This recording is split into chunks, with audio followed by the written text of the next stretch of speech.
Siempre hay temas interesantes sobre los cuales conversar. Un dirigente, una autoridad, un vecino o un profesional, es momento de conversar en Radio San Joaquín. Aquí comienza la entrevista de Jaime Ollaneder.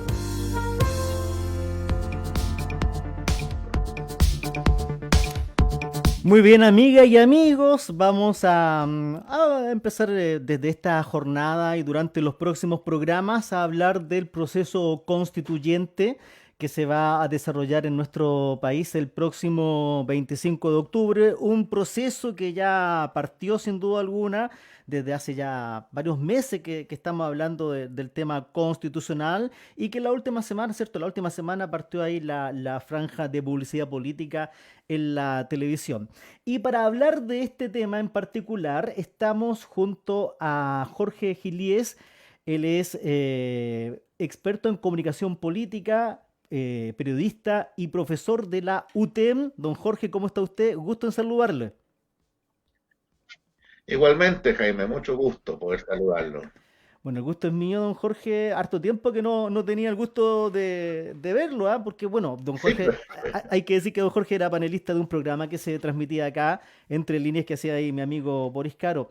Bueno, don Jorge, para hacer un poco el contexto de lo que va a ocurrir el próximo 25 de octubre, y toda la gente tendrá más o menos clara su posición, pero ¿qué, cómo podríamos decir, qué es lo que se está jugando el país el próximo 25 de octubre? ¿Qué es eso tan trascendente del cambio constitucional? Algunos dicen que es el fin de un ciclo que partió el 11 de septiembre y que va a culminar con el cambio de la constitución. ¿Usted cómo lo ve?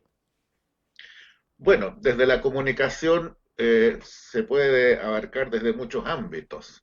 Ahora, los comienzos y fines de ciclo los toma más bien la historia, y eso se puede decir mucho tiempo después, cuando terminó realmente un ciclo y cuando comenzó otro. Así que hay que ser preciso en eso. Yo creo Mm. efectivamente que sí estamos en un proceso de cambio que además no es nada del otro mundo, porque muchos países lo han atravesado. Y aquí estamos en una crisis institucional. Las crisis también son procesos normales que marcan por lo demás situaciones parecidas como en otros lugares, desafección de la política, baja credibilidad de los partidos, de las instituciones, ¿no es cierto? Una ciudadanía más empoderada a través de las redes sociales, que siente que no necesita ser representada, ¿eh? Y esos son procesos globales que necesariamente se iban a producir y generar también en Chile. Mm. A mí me llama un poco la atención cuando se habla del cambio constitucional y que, bueno, suponiendo que es muy probable que gane el apruebo y quienes hagan la nueva constitución, muchos están colocándose al margen diciendo van a ser los mismos de siempre, los políticos aquí, los políticos allá. ¿Era esperable que ocurriera algo diferente a eso, estimado don Jorge? Bueno, la constitución, la decisión de llamar a este plebiscito fue motivada por un movimiento social, ¿no? Que todos conocemos, por un estallido social en que los partidos políticos no estuvieron presentes. Ahora, quien acordó esto fue el Congreso, no podía ser de otra manera. Mm. Y quien va a promover esto va a ser, bueno, o una convención constitucional o mixta, en que necesariamente la política está presente y no puede ser tampoco de otra manera. Lo que sí es esperable, ¿no es cierto?, es que exista la suficiente conciencia de que se necesitan renovar estructuras, renovar personas. Por eso creo que es dable esperar que los partidos políticos abran sus cupos para personas independientes, ¿ya? Que pueden, y para profesionales, para dirigentes sociales que puedan expresar esta diversidad social. Pero creo que es una transición que no hay otra forma de hacerla. Mm. Cuando ocurrió el estallido social y hubieron millones de personas literalmente en las calles de todo Chile, Me da la impresión de que por las características de este movimiento que partió de manera espontánea, podríamos decir, no hubo una capitalización política de esto que se pudiese atribuir a ningún grupo en particular, porque la característica el movimiento era independiente. No obstante, como usted bien lo decía ahí, el mundo independiente difícilmente va a estar representado porque de una manera se tienen que casar o no con los partidos políticos, ¿no? A ver, es que no existe independientes neutros. Independiente en este sentido estamos hablando de gente que no se siente representada por los partidos. ¿Ya? Como yo, por ejemplo, no siento que haya un partido que en este minuto me represente. Pero eso no significa no tener un pensamiento político. ¿Eh? Es decir, siempre el independiente, los independientes están definidos dentro de una cierta tendencia, que en este caso es bastante claro por dónde está la mayoría de ellos.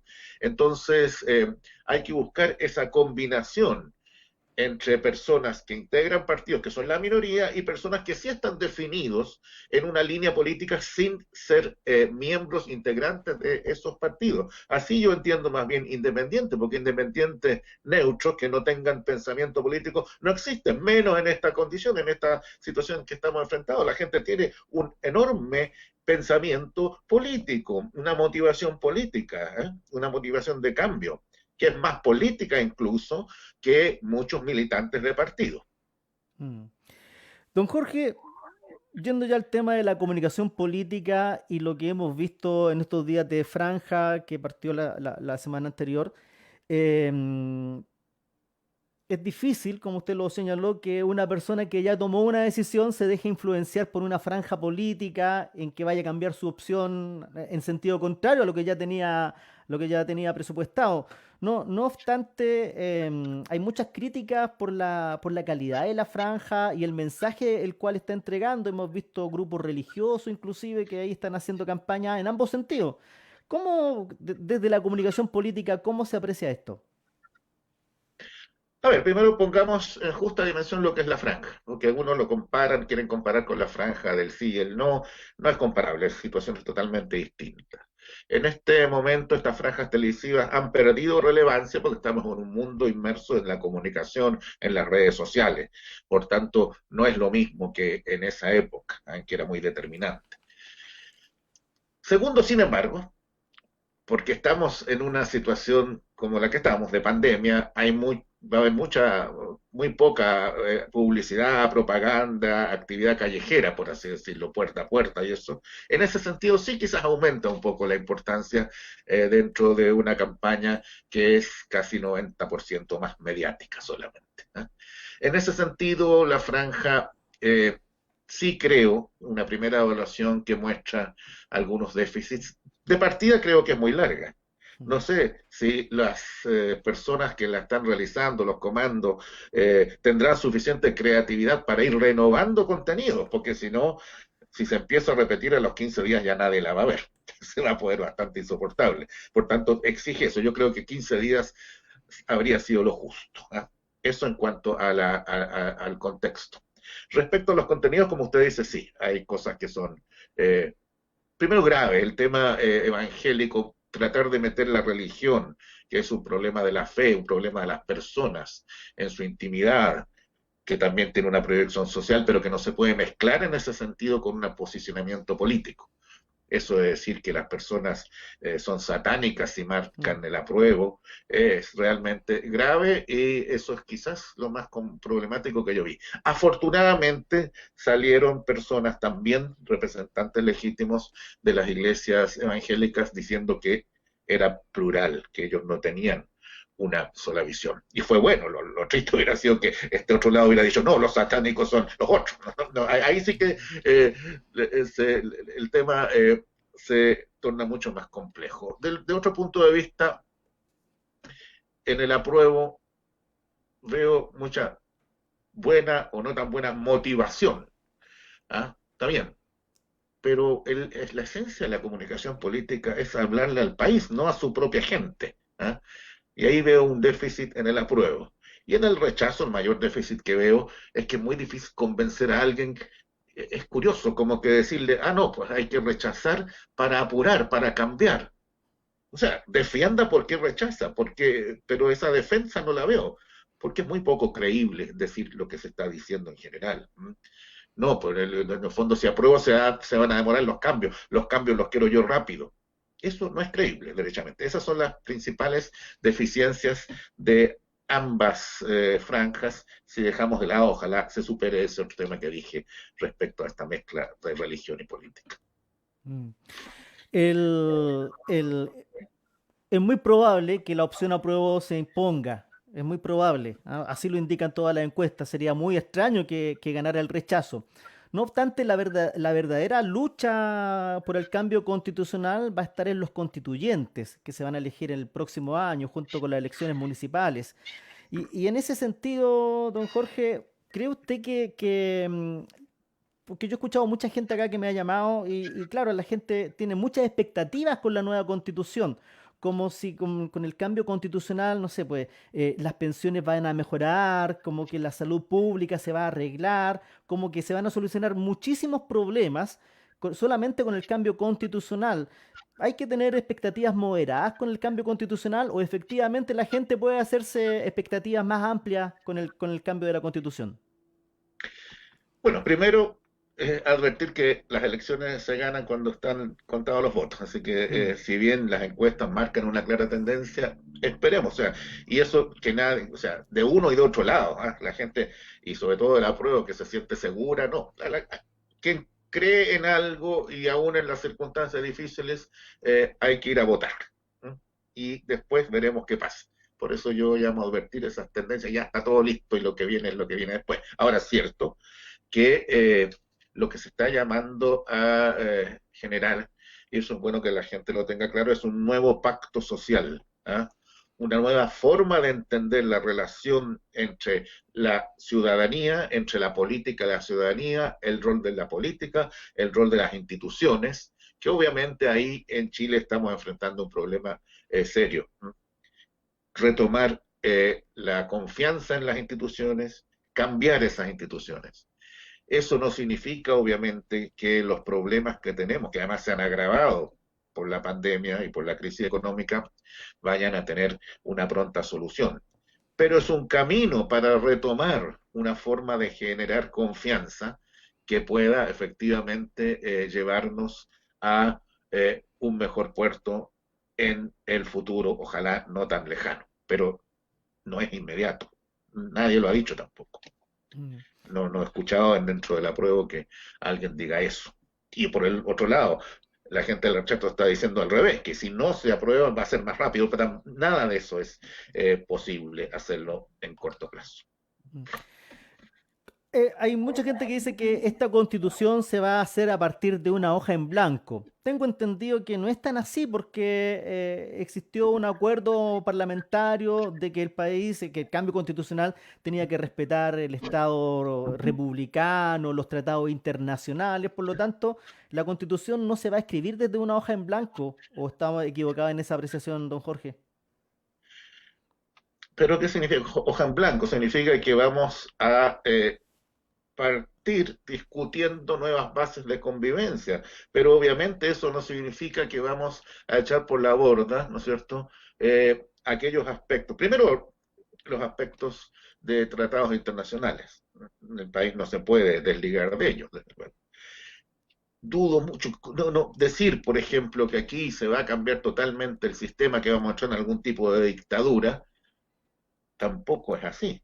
Es decir, Chile es un país pluralista, un país muy diverso, en que lo que justamente la ciudadanía está demandando es aumentar esa diversidad, permitir que otros sectores sean parte del sistema político. Es decir, si usted quiere mejorar las posibilidades, aumentar el pluralismo democrático, generar instituciones que permitan dar cabida, generar un nuevo tipo de trato entre las regiones, todo eso habla a favor de una democratización. Y por último, tiene un acuerdo que no va a ser fácil, ¿no? Tiene que tener los 2/3 de aprobación. Por tanto, yo no tengo el temor de que aquí se produzca un descalabro. Al revés, creo que se va a abrir un sistema político que sigue siendo muy cerrado. Eso es lo que la gente quiere, dentro de un marco, obviamente, republicano, democrático, institucional. Mm. Bueno, mucho se ha hablado de los 2 tercios, pero el 2 tercios para los dos lados, ¿ah? Así es que hay una compensación ahí. Hay como Por gente que lo supuesto, ve con por recelo. supuesto. Por supuesto que algunos asocian los 2 tercios a las trabas que puso la constitución de Pinochet inicialmente, que después algunas se fueron cambiando, pero los 2 tercios valen en ambos lados, o sea, requiere sí una discusión y bastante acabada, y además no olvidemos que hay un plebiscito de cierre también, o sea, que también al final tiene que ser aprobado o rechazado por la ciudadanía, o sea, por eso es un proceso que recién comienza. ¿Ah? Bueno, es Y importante. claro, claro, la gente del rechazo dice eso, tiene razón, son 2 años, pero eso no significa que eso es lo que demoran los países en ponerse de acuerdo para ir cambiando, todo lo otro sería precipitado. ¿Ah? Creo que es un proceso justo en ese sentido. En la historia constitucional de nuestro país, don Jorge, ¿cuál ha sido la constitución más democrática que ha existido en Chile? ¿O no hemos tenido una constitución 100% democrática en lo que va de la historia republicana? Bueno, lo que pasa es que las constituciones son procesos que van recogiendo determinadas evoluciones sociales y políticas. ¿Ah? Eh, de hablar de constituciones democráticas en ese sentido es difícil. Yo creo, sin embargo, que la constitución del año 1925, hecha por Arturo Alessandri, logró recoger ese movimiento social que venía desarrollándose a comienzo del siglo XX, el despertar de la clase obrera, el desarrollo de sectores más progresistas como el Partido Radical, el surgimiento incluso del Partido Comunista, Socialista, y tuvo el mérito por lo menos de canalizar, de generar un sistema democrático que con todas sus imperfecciones duró lo que duró. 50 años. Es decir, en ese sentido, no siendo estrictamente democrática en su generación, logró dar cabida a una diversidad, ¿ah? Que es lo que suprimió derechamente la Constitución del 80. Entonces, por eso mi esperanza es que efectivamente ahora se logre, es una buena comparación, se logre dar cabida a todo este proceso emergente, se logre canalizar, y con mayor razón aún si la generación de esta constitución es democrática. ¿Ah? Entonces, en ese sentido soy optimista. La gente tiene que entender que canalizar no significa establecer una especie de control absoluto sobre el movimiento, pero canalizar significa dar cabida. Y la gente, por otra parte, también tiene que entender, la gente que quizás tiene miedo, que es bueno que justamente dar cabida, canalizar, para que por un largo periodo, ojalá otros 50 años o más, el país pueda convivir con sus diferencias, con sus conflictos, pero convivir en un sistema estable. Mm. Estamos conversando con Jorge Gilies acerca del cambio constitucional, experto en comunicación política de La Franja también, que partió la semana pasada. Don Jorge, y en el ámbito de la comunicación, bueno, este es el primer proceso que tiene nuestro país con una comunidad tan opinante a través de las redes sociales y donde la gente opina manera categórica, como auténticos dueños de una verdad absoluta. Si bien es cierto, es importante que todos tengamos voz, pero a veces a mí me da la impresión de que las redes sociales, en vez de informar, a veces también desinforman bastante y crean realidades paralelas que no son tales. ¿Cómo ve usted el fenómeno de las redes sociales aplicado al cambio constitucional? Bueno, hay varios aspectos, sería aquí, podríamos hablar horas, pero el tema es el siguiente. Las redes sociales son productos de un desarrollo social, tecnológico. Están ahí, no hay forma de cambiarlas. Y obviamente expresan la diversidad de los seres humanos en todo, ¿ah? Tanto en la nobleza como en los aspectos negativos. Le permiten a cada uno decir lo que se le antoje, ¿ah? Y en el tono que se le antoje. ¿Ah? Y no me refiero solo a Twitter, sino que a las redes de más políticas, sino YouTube, por ejemplo. Imagínese, vea usted la gran cantidad de cosas que se dicen ahí, conspiraciones, teorías fantásticas de todo tipo. Entonces, claro, eso exige también un nivel de conciencia, de educación para saber discriminar lo que es y no es. Y con relación al plebiscito, obviamente, se descargan todo tipo de aseveraciones furiosas. Con todo, sin embargo, pienso que el mundo que estamos viviendo es infinitamente mejor que cuando no existían, que cuando una gran parte de la opinión pública estaba absolutamente silenciada, cuando no tenía posibilidad de acceder a nada, cuando lo único que determinaban los medios, o sea, lo único que determinaba la comunicación eran los medios establecidos, tradicionales, donde el acceso es muy limitado para las personas. Así que pese a todo, eso que usted señala que es cierto, estamos en un mundo mucho más democrático. Ahora, ojo, la comunicación también ha cambiado. La comunicación hoy, y alguna gente de la política tradicional no lo entiende, es a veces más emocional que racional, más visual que lingüística. Entonces, eso requiere también cambios de actitud comunicacional de parte de quienes aspiren a ejercer un papel político. Mire, me llega acá un comentario de una auditora que está en la sintonía, se llama Doris. Ella nos dice que ojo con la Constitución, porque la derecha siempre va a votar, pero los que somos de las poblaciones a veces nos quedamos en las casas cómodamente. ¿Ah? Y dice que ahí está un peligro de que efectivamente, claro, los sectores más acomodados parten siempre ahí al proceso, pero la gente acá se queda en las casas muchas veces, ¿o no? Bueno, la señora Doris se llama la señora, Sí. ¿no? Doris, en su pregunta está la respuesta, obviamente, o en su comentario, claro. Es una necesidad de las personas hoy muy relevante, ir a votar. Pero para eso cada uno tiene que hacer ahí su aporte en su círculo familiar, en su círculo de conocidos, llevar este mensaje. Vote porque si no se va a quedar afuera y vote porque si no lo que usted quiere va a terminar no siendo, o siendo justo lo contrario. No, el mensaje es muy simple en ese sentido. Están las condiciones, creo que, claro, hay riesgo por la pandemia y todo, pero si uno toma las precauciones, no debería ser un riesgo tan grande. Así que, o sea, mi llamado, ni siquiera desde una posición política, mi posición política es clara, digamos, yo estoy por el apruebo, pero ni siquiera de eso, sino desde el punto de vista de la comunicación, del civismo, de la necesidad de ejercer la ciudadanía, es vote, sea por donde quiera, por el lado que usted piense que es lo mejor, pero vote. Eso va a ser finalmente un país más democrático. Mm. Bueno, ojalá que por lo menos acá en esta comuna siempre existe una alta abstención. Alrededor del 70% de la gente no vota acá en San Joaquín. Ojalá que en esta ocasión sea diferente. Bien, don Jorge, pues le quiero agradecer la gentileza. No sé si a usted le gustaría agregar algo antes de finalizar. No, solamente agradecer de mi parte y pienso que es un gusto muy grande estar nuevamente con ustedes y estoy a su disposición cuando quieran volver a consultarme. De alguna manera lo que dije recién sería mi mensaje. Vote. Muy bien, pues agradecido. Hasta una próxima Ya, pues, oportunidad. Que esté muy bien. hasta pronto. Hasta pronto. Ahí Hasta luego. estaba Jorge Giliés, experto en comunicación política, periodista y académico de la UTEM, dialogando con nuestro diálogo comunal, valga la redundancia acá, en el 107.9. A nosotros, si usted está ahí viendo a través de Facebook Live, solamente las entrevistas se transmiten por esta plataforma. Cámbiese al 107.9, cámbiese a radiosanjoaquín.cl ahí para que siga escuchando nuestro programa.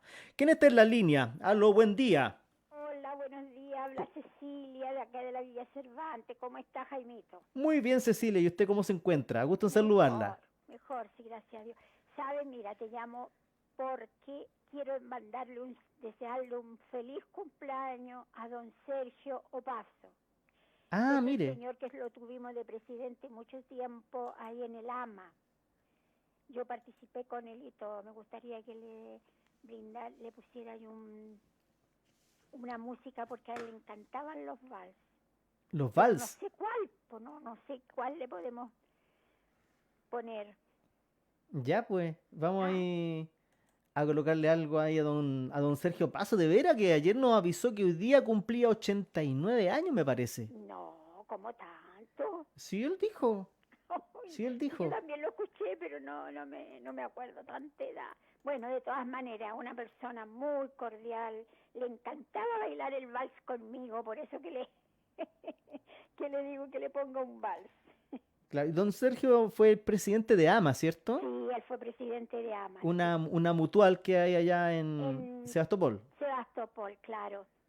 Ya. Y de ahí ya se retiró. Bueno, vinieron otras personas. Pues Néstor también estuvo ahí de presidente. Lo conozco muchos años también a don Sergio. Muy bien, pues. Ya, pues. Ya, pues. Muchas gracias. Y Nos, ojalá que él esté escuchando la radio, pues soy Cecilia, la esposa de Rubina.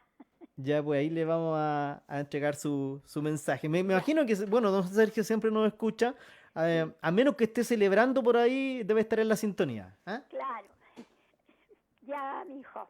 Listo, que estés muy bien. Gracias, ¿no? A usted, hasta pronto. Chao, mi. Ahí está Cecilia Pérez enviando su saludo a don Sergio Opaso, que está de cumpleaños. Así que, bueno, un abrazo ahí para don Sergio Opaso. ¿Quién está en la línea? ¿Aló? Sergio Paso en persona, escuchando todo. Oiga, don Sergio, feliz Estoy tan cumpleaños. cerca de usted que no me ve. Sí, pues. Oiga, Sí, ¿cuánto cumple 89? 89. Mire, no le creía a la señora Cecilia. Bueno, ella me estima tanto que por ella tuviera unos 40 años, no. Claro. Oiga, ¿con qué lo podríamos saludar, don Sergio Opaso? ¿Perdón? ¿Con qué lo podríamos saludar? Está. Elige usted, pues. Yo ayer elegí una que me pareció muy buena. Y no sé si usted tiene algo por ahí en la vieja vitrola bonito. Ah, y lo que le iba a comentar, como que estamos volviendo a la música antigua. Eh, por ejemplo, un bolero que tocó hace poquito rato, creo que dice Caminito, que es muy antiguo. Sí, lo pidió una auditora ahí. Sí, Sí. sí. Ya se me había olvidado porque yo, don Jaime, usted no tiene idea de cuándo me gusta la música. Un día una vecina me dijo, oiga, no sé si usted pasa escuchando tango, no ando, siempre escuchando música. Le dije yo, ¿usted come todos los días? Sí, me dijo. Bueno, yo también como, pero necesito alimentar mi espíritu, mantenerme bien. A veces pienso que soy una excelente persona, le dije, porque la música consigue todo eso. Me pongo quizás más romántico, no miento, no tengo por qué mentir, a veces se me cae hasta una lágrima, no porque recuerde a alguien, porque soy un poco dejado para eso, pero sí la música me emociona tanto que, como le digo, me creo mejor hombre que antes. Eso es todo, don Jaime. Oiga, le quiero Y agradecer. muchas gracias a la señora Sí. Cecilia, que compartimos muchos eventos juntos, porque su marido era don Ernesto Rubina, una excelente persona que nos dejó cuando menos lo queríamos, si es que alguna quería hacerlo. Era una excelente persona, muy cooperador. Estuvo un año de presidente en el AMA y lo hizo muy bien. Así que muy agradecido a señora Cecilia, muy agradecido. Don Sergio, Sí. a mí me gustaría decirle y agradecerle en primer lugar que usted nos permite ingresar cada día hasta su hogar para compartir lo mejor de nuestra comuna y también que usted es como un ejemplo para nosotros porque usted tiene 89 años que cumple hoy día y usted no para de trabajar ahí siempre en actividad, con la mente muy lúcida. De hecho, hasta el año pasado usted nos venía a ver acá a la radio, me recuerdo.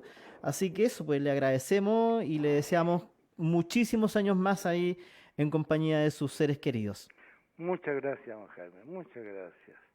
Y pienso que es parte de mi vida mantenerme activo porque eso, mira, hasta el apetito se me quita cuando empiezo a trabajar algo porque me exijo yo. Me exijo hacer cosas que antes no hacía porque uno se preocupa de hacer cosas que produzcan dinero. Ahora no. Ahora ya más tranquilo, con una vida más o menos razonable, entonces uno se exige haciendo otras cosas, por ejemplo, reparar una máquina eléctrica, resolver problemas de luz y cosas así que me quitan el tiempo y me entretengo. Muy bien. Un abrazo gigante para usted. Muchas gracias, don Jaime. Hasta pronto, Hasta que le luego, vaya que bien. esté bien, Felicidades. que esté bien. Igual a usted.